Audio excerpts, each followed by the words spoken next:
한번 따라하시겠습니다. 믿어 순종하게 하소서. 순종하여 복받게 하소서. 복받아 잘 섬기게 하소서. 오늘은 본문 말씀을 가지고 로마서 강의 20번째 누구의 종입니까? 하는 주제로 말씀을 드리려고 합니다. 어떤 목사님이 미국의 헐리우드 거리를 지나다가 한 젊은이가 붉은 글씨로 인상적인 문구를 새겨놓은 티셔츠를 입고 가는 것을 보았습니다. I am a slave for Christ. 나는 그리스도의 종입니다. 라고 하는 문구였습니다. 싹 지나치고 나서 생각해 보니 참으로 기특한 생각이 들었습니다. 자신의 신앙 고백을 써놓은 것을 참 저렇게 담대하게 입고 다닌다는 것 귀하게 보였습니다. 그래서 다시 뒤돌아보았습니다. 그랬더니 그 뒷면에 Whose slave are you? 당신은 누구의 종입니까? 라고 하는 문구가 써 있었습니다. 사랑하는 성도 여러분, 여러분은 누구의 종입니까? 종, slave 또는 doulos, 노예라고 하는 말은 자유를 박탈당한 사람을 말합니다. 그러나 그리스도의 종은 스스로 그리스도를 위하여 자기의 자유를 포기한 사람이기도 합니다. 구약성경에 보면 레위기에 귀뚫은 종이 있습니다. 종으로 살다가 이제 기간이 지나서 해방되었는데 해방되고 나니까 주인이 좋아서 내가 계속 주인에게 내 삶을 들여서 종으로 살겠습니다 라고 서약을 하게 되면 그때 그를 가서 귀를 뚫어서 자유롭게 종이 된 사람이라는 것입니다.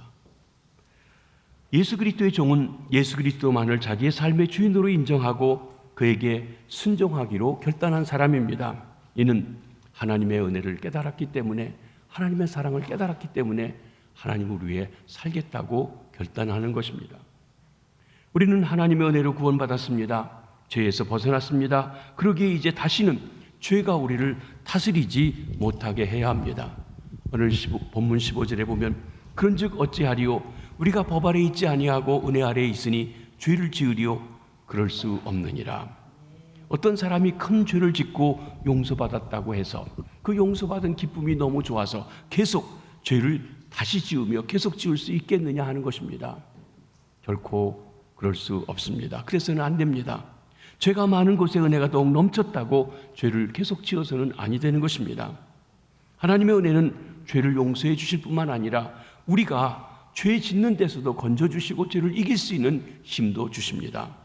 은혜는 단지 의롭게 하는 것만 아니라 거룩해지게 하십니다. 성화시켜 가시는 것입니다. 은혜는 우리를 그리스도에게 연합시킵니다. 세례입니다. 나아가서 은혜는 우리가 새롭게 의의 종으로 무엇을 위해 살아갈지 알게 해줍니다. 이것이 회심, 방향의 전환이라 할 것입니다. 로마서 6장은 어떻게 그리스도인이 죄에서 자유할 수 있는가에 대한 문제를 다뤄주고 있습니다. 지난주에 본 6장 1절로 14절까지에서는 우리가 주님과 함께 연합되었다. 주님이 죽을 때 나도 죽었고 주님이 사심으로 내가 살았다고 하는 것, 그 속에서 우리가 주님과 하나 되었다는 것을 말씀했습니다. 근데 오늘 본문에서는 우리가 이제는 하나님의 종, 하나님의 다스림을 받는 사람, 하나님께 우리를 드리는 사람이 되었다고 하는 것을 말씀하고 있는 것입니다. 하나님의 종이 되었기에 죄에게 종노릇 할 수 없습니다. 하나님의 종이 되었기 때문에 하나님에게 순종해야지 죄에게 순종해서는 아니 되는 것입니다. 먼저 우리는 자기를 들여 순종하는 이의 종이 됩니다. 16절 상반절의 말씀을 보시면 너희 자신을 종으로 내주어 누구에게 순종하든지 그 순종함을 받는 자의 종이 되는 줄 너희가 알지 못하느냐. 우린 보통 로마 시대의 종하면 전쟁 때 포로 잡히거나 또는 시장에 팔려온 사람들을 생각합니다.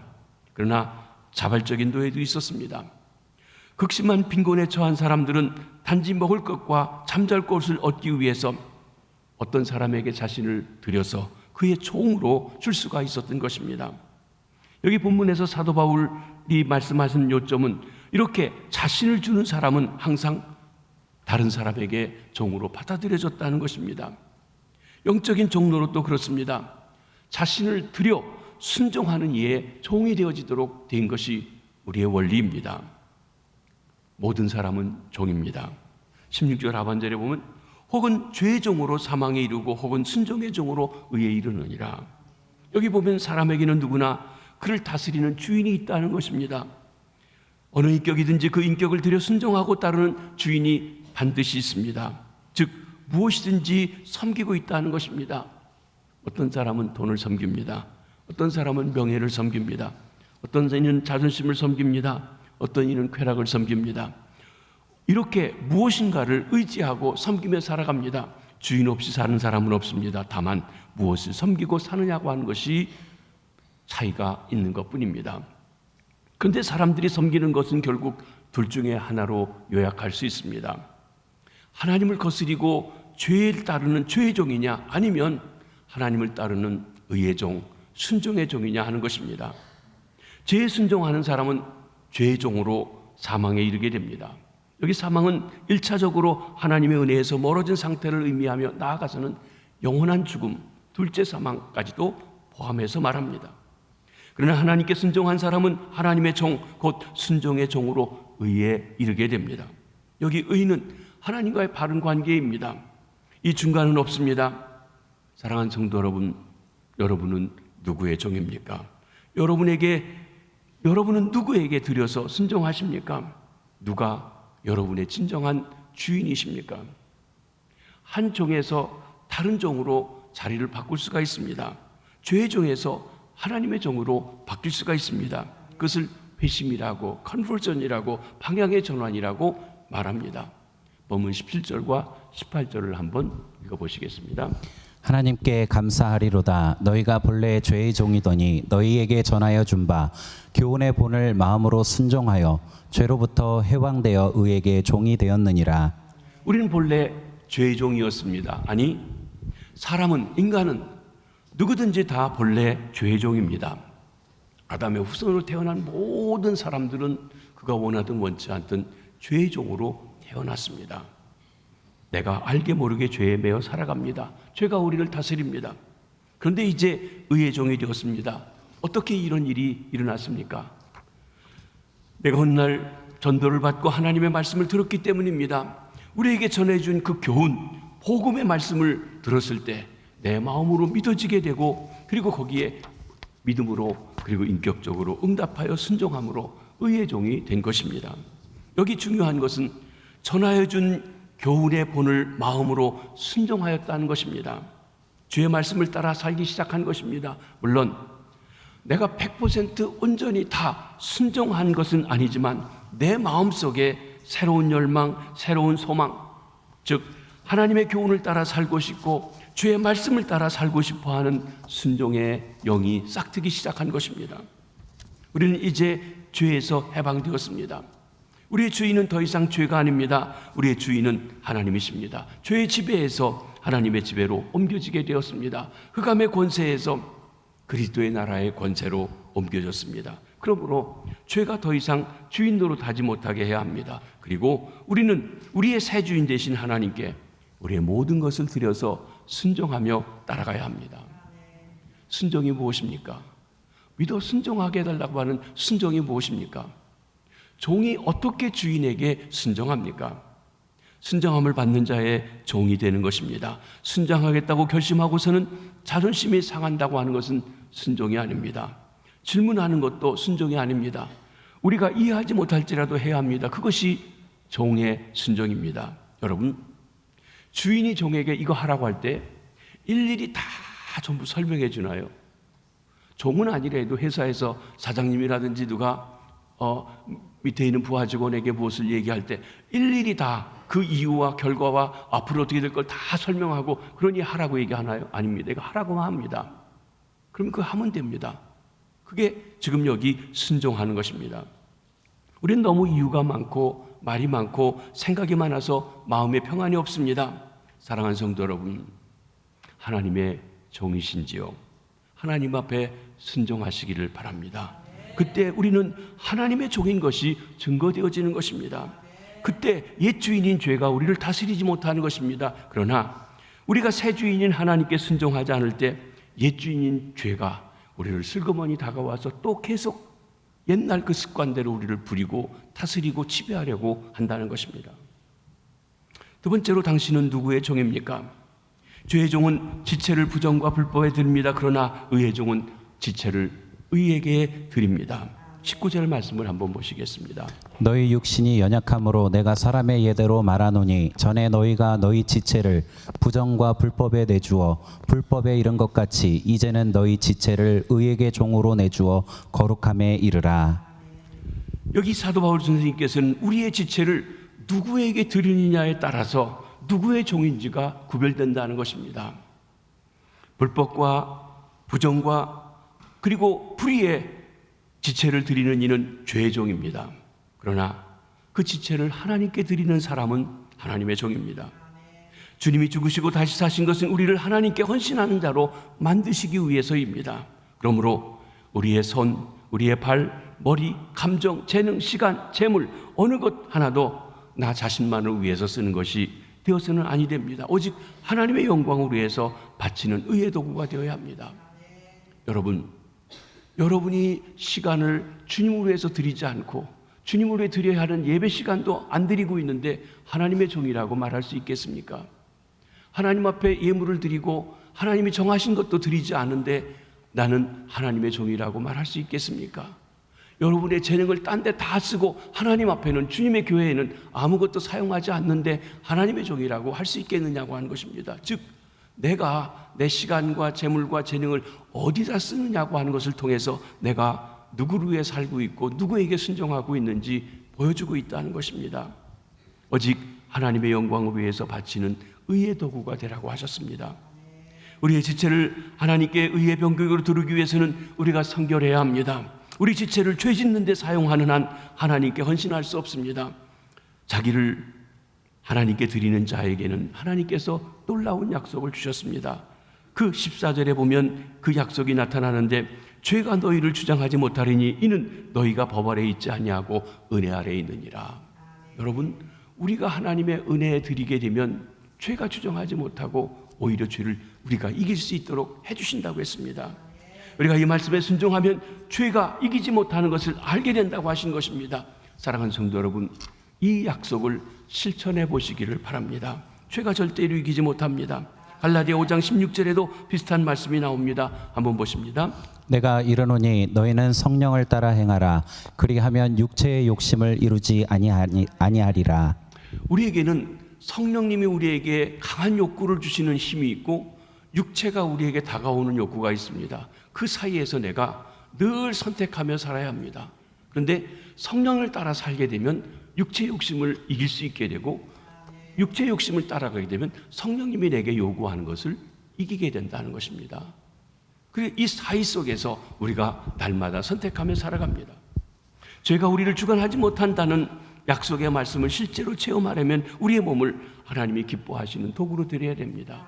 여러분, 하나님 앞에 시간을 들여 예배하는 동안에 죄 짓는 자리에 가지 않기 때문에 죄에서 벗어날 수 있죠. 하나님의 물질을 드리는 시간에 그 물질로 인하여서 죄 짓고 헛된 데 쓰지 않고 있는 것입니다. 우리가 하나님 앞에 재능을 드리는 그 재능이 하나님 앞에 드려져 쓰임 받기 때문에 의의 도구로 드려지는 것입니다. 우리는 죄 짓지 않는 것에 만족해서는 아니 됩니다. 죄를 안 지을 뿐만 아니라 자신의 몸을 하나님을 위해서 기쁘게 드리는 경지까지 나아가야 합니다. 예를 들어 봅니다. 에베소서에 보게 되면 에베소 교회 안에 도둑질하는 사람들이 있었습니다. 그리스도인이라고 하면서도 있었던 것 같습니다. 그들에게 뭐라고 권면합니까? 에베소 4장 28절에 이렇게 권면하고 있습니다. 도둑질하는 자는 다시 도둑질하지 말고 돌이켜 가난한 자에게 구제할 수 있도록 자기 손으로 수고하여 선한 일을 하라. 도둑질하는 사람이 도둑질만 안 하면 되겠습니까? 아닙니다. 배가 고프면 또 죄를 지을 수 있습니다. 그렇기 때문에 도둑질하지 않아야 되지만 그것만으로 다 된 것이 아니라 보다 적극적으로 그 몸을 가지고 부지런히 일하라는 것입니다. 땀 흘려 일하라는 것입니다. 그래서 자기의 의식주를 자기 스스로 해결해야 됩니다.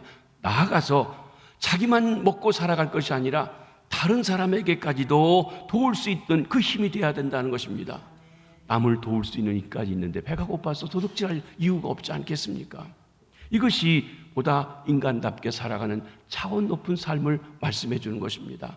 죄만 안 지면 되는 것이 아니라 죄를 안 질 뿐만 아니라 보다 적극적으로 선을 행하며 살아갈 수 있는 그 삶을 하나님께서 우리에게 요구하고 계십니다. 하나님께서 우리에게 헌신하라는 이유도 바로 여기 있습니다. 하나님을 위해 기쁘게 뛰다 보면 죄 지을 정신적, 시간적 여유가 없습니다. 우리는 죄를 안 짓는 것으로 만족하면 아니 됩니다. 더 나아가서 우리의 몸을 주 앞에 들여서 헌신하며 살아가야 합니다. 우리의 몸을 전도하는 일에 바쳐야 합니다. 이웃을 사랑하고 구제하는 일에 우리의 마음을 쏟아야 합니다. 물질도 드려야 합니다. 그리스도인은 바쁩니다. 여러분, 주일날의 생활도 한번 보시기 바랍니다. 단순히 예배만 드리는 것이 아니라 교통정리도 합니다. 주방에서 교우들의 먹고 또 함께 교제하는 일도 준비합니다.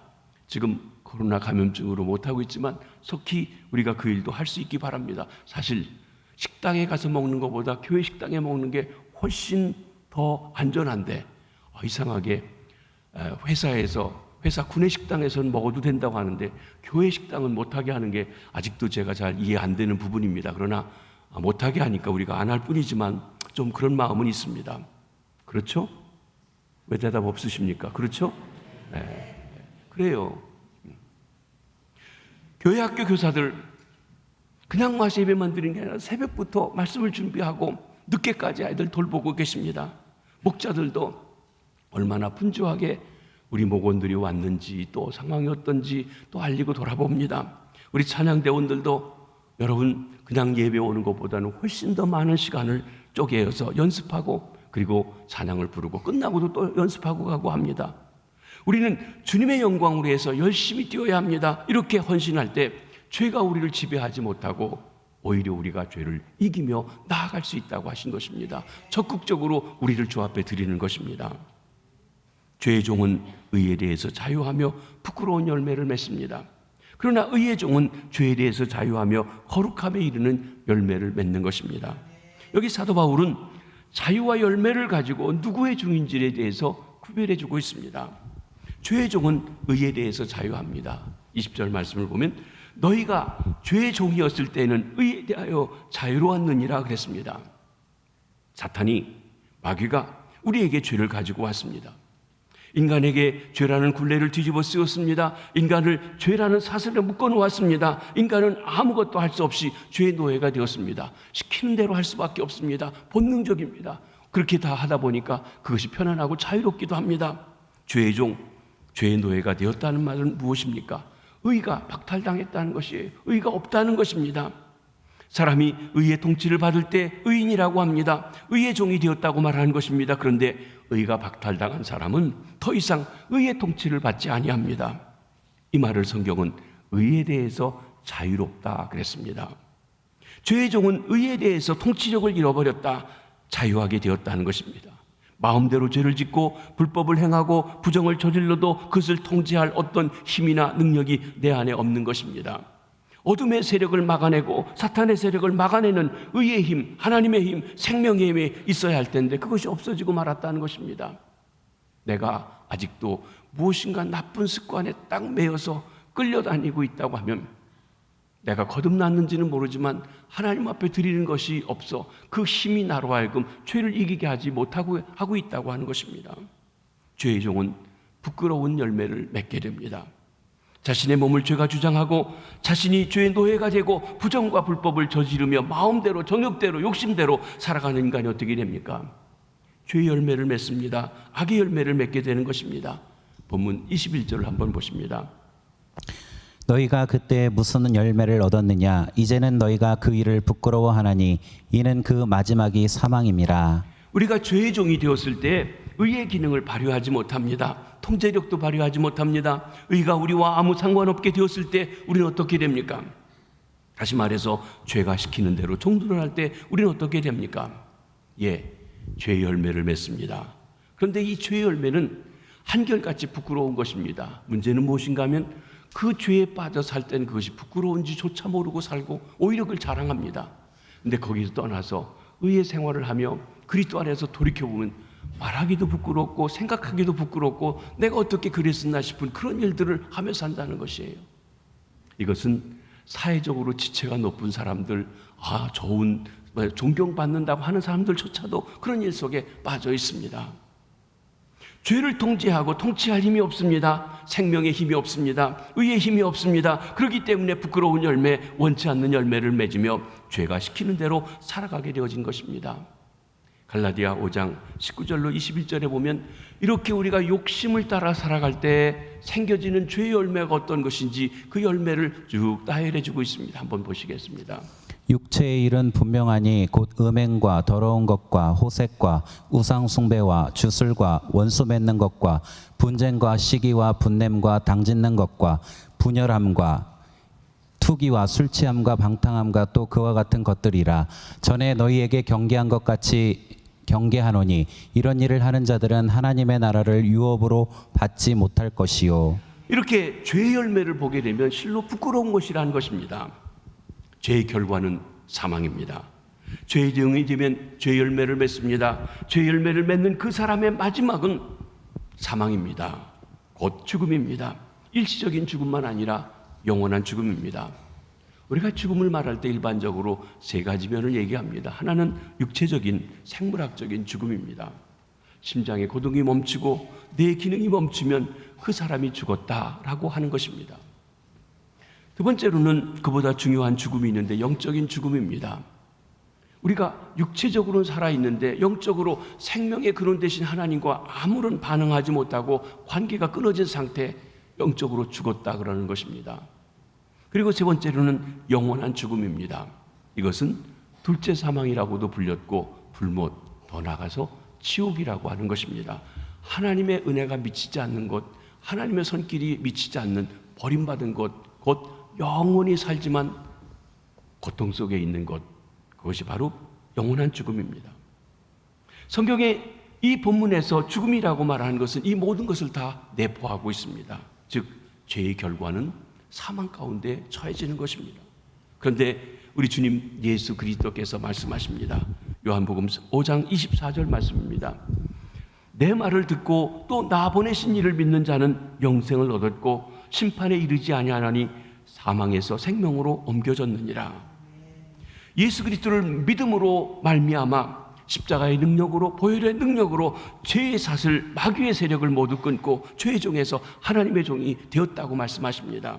이것을 가리켜 구원이다, 구원받았다 말씀하는 것입니다. 여러분, 내가 착한 일을 해서 구원받은 것이 아닙니다.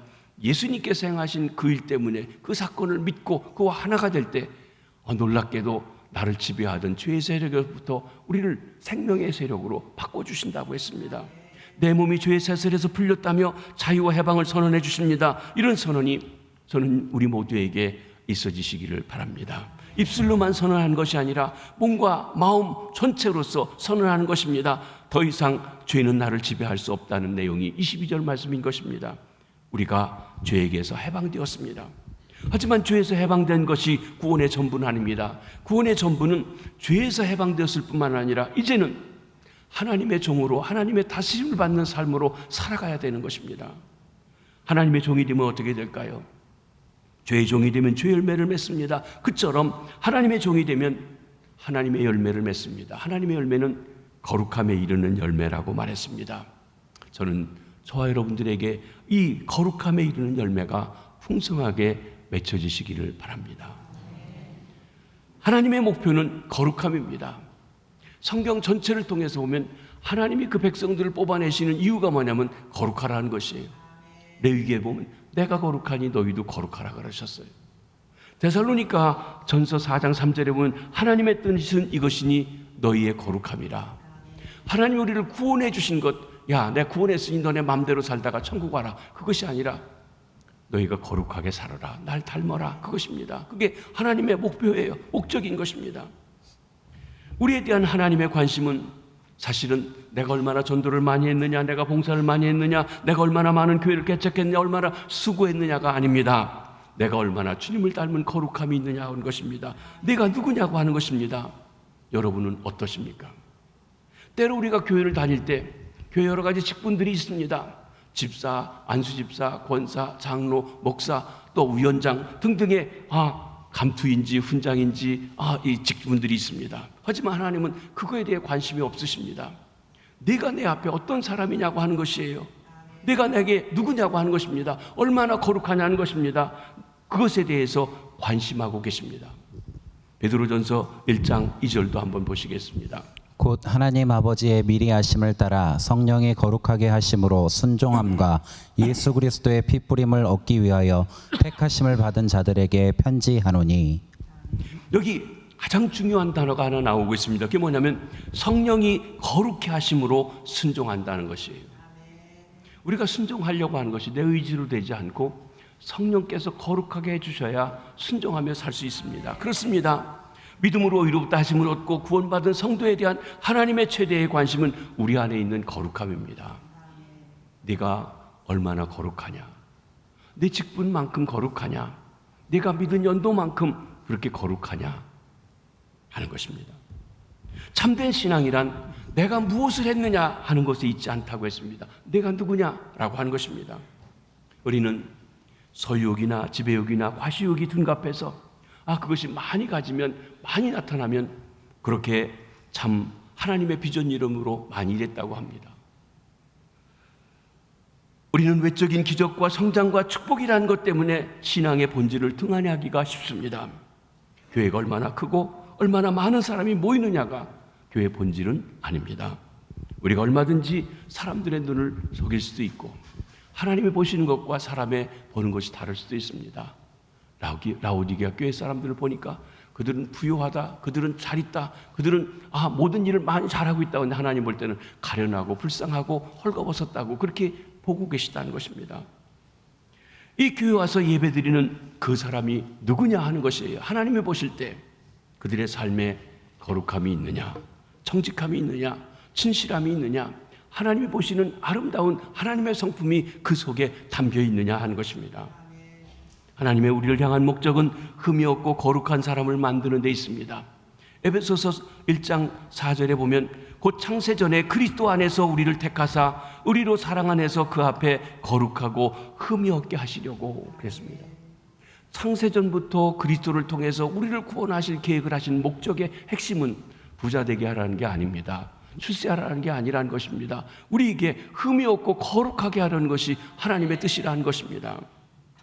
그것 때문에 우리를 불러주셨습니다. 하나님은 우리에 대한 꿈을 가지고 계십니다. 우리가 거룩하고 흠이 없게 되기를 원하시는 것입니다. 그러나 당장 예수 믿는 순간에 온전하게 그렇게 된다고 말씀하신 것은 아닙니다. 그렇지만 하나님께서는 끊임없이 날마다 변하여서 그리스도의 장성한 분량에 이르기까지, 거룩함에 이르기까지 가기를 기대하고 계십니다. 이제 우리가 거룩해질 것입니다. 의롭고 완전해질 것입니다. 지금 부족하더라도 하나님은 이해하십니다. 여러분, 우리 초등학교 때부터 셈법부터 배웁니다. 수학을 배웁니다. 하나 더하기 하나는 둘, 이게 사탕 하나 놓고 두 개 합하면 몇 개지? 하나, 둘, 이렇게 세관에서 시작했습니다. 근데 거기가 끝이 아닙니다. 중학교 때는 중학교 수학을 배우고, 고등학교 때는 고등학교 수학을 보고, 고3 대학교 가면은 미분적분합니다. 아주 골치 아픈 그런 서역 있고, 달나라 갔다 올 수 있는 계산도 할 수 있고 하니 이게 얼마나 복잡한지 모릅니다. 그런데 초등학생에게 미분적분을 풀라고 하는 부모는 아무도 없습니다. 수준에 맞게 이끌어가는 것입니다. 그렇듯이 우리 믿음에 맞는 한 걸음 한 걸음 그분이 아름답고 귀한 놀라운 형태로, 이상대로 우리를 이끌어 가십니다. 하나님이 기다리고 기다리십니다. 때로는 하나님께서 우리에게 어떤 직분들을 주실 때 그 중한 직분을 주시는 만큼 그만큼 더 주님 앞에 거룩함으로 다가서길 기대하시기도 하십니다. 하나님은 절대로 이상을 포기하지 않으십니다. 하나님은 우리를 반드시 훌륭한 사람으로 만들어 놓으시라고 확신하십니다. 이 훌륭한 사람이라는 것은 주님을 닮은 것, 거룩함에 있는 것, 진실함에 있는 것, 정직함에 있는 것, 그것을 말씀하고 있는 것입니다. 왜냐하면 하나님께서 우리를 사랑하시기 때문에 그렇습니다. 자식을 사랑하는 부모는 어떤 경우에도 자식을 포기하지 아니합니다. 그가 망나니같이 살아도 포기하지 않습니다. 옆에 사람들은 저 개차반이라고 차라리 없는 게 편하겠다고 있어가지고 부모에게 오히려 짐만 진다고 그렇게 안타까워합니다. 그래도 부모는 그 소리를 들으면서도, 아니 어떤 때는 자기 입으로 얘기를 하면서도 그래도 기다립니다. 사랑하기 때문에 그렇습니다. 돌아오길 기다립니다. 눈물로 기도하기도 합니다. 사랑하는 성도 여러분, 하나님은 여러분이 죄의 종이 아니라 하나님의 종으로 되시기를 바라고 계십니다. 죄의 열매를 맺는 것이 아니라 거룩한 의의 열매를 맺기를 바라고 계십니다. 사망이 아니라 생명을 갖게 되시기를 바라고 계십니다. 그렇게 되는 은혜가 있으시기를 주의 이름으로 축원합니다. 죄의 싹은 사망입니다. 그러나 하나님의 은사는 그리스도 예수 안에 있는 영생입니다. 우리 23절을 다 같이 한번 읽어보시도록 합니다. 시작. 죄의 삭은 사망이요 하나님의 은사는 그리스도 예수 우리 주 안에 있는 영생이니라.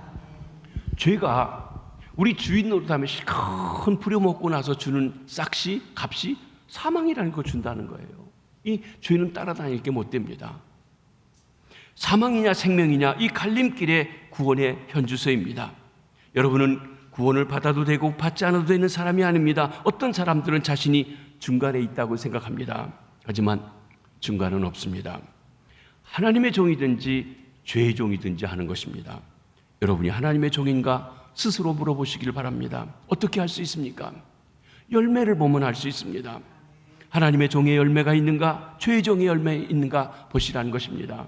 그것을 보면 여러분이 하나님의 종으로 살아가고 있는지 죄의 종으로 살아가고 있는지 알 수가 있습니다. 희미한 상태는 없습니다. 여러분, 구원받았는지 물어보면 잘 모르는 사람이 있습니다. 구원이 희미한 사람은 구원이 없는 것입니다. 여러분, 결혼해서 살아가는데 결혼했는지 안 했는지 모르겠다는 사람이 있습니까?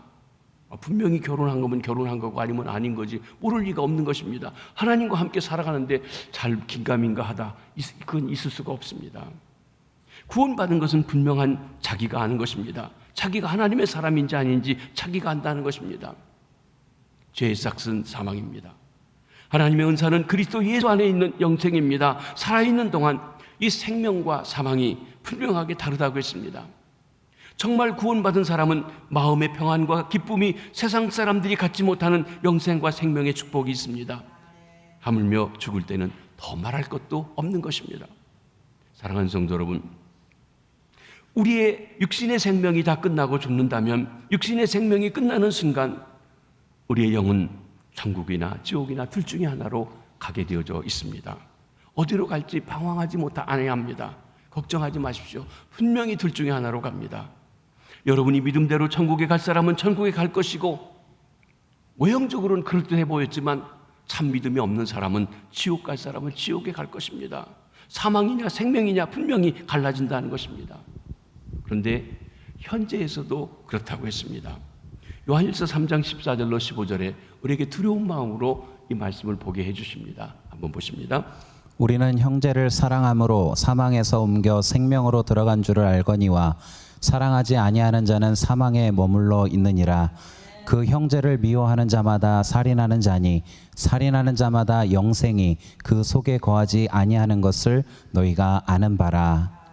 하나님의 사랑을 받은 사람으로 그 사랑의 열매를 맺고 살아가는 사람은 생명이 있지만 하나님의 사랑이 그 안에 없어 그 사랑의 열매를 맺지 못하고 살아가는 사람은 사망 안에 있다라고 말씀하십니다.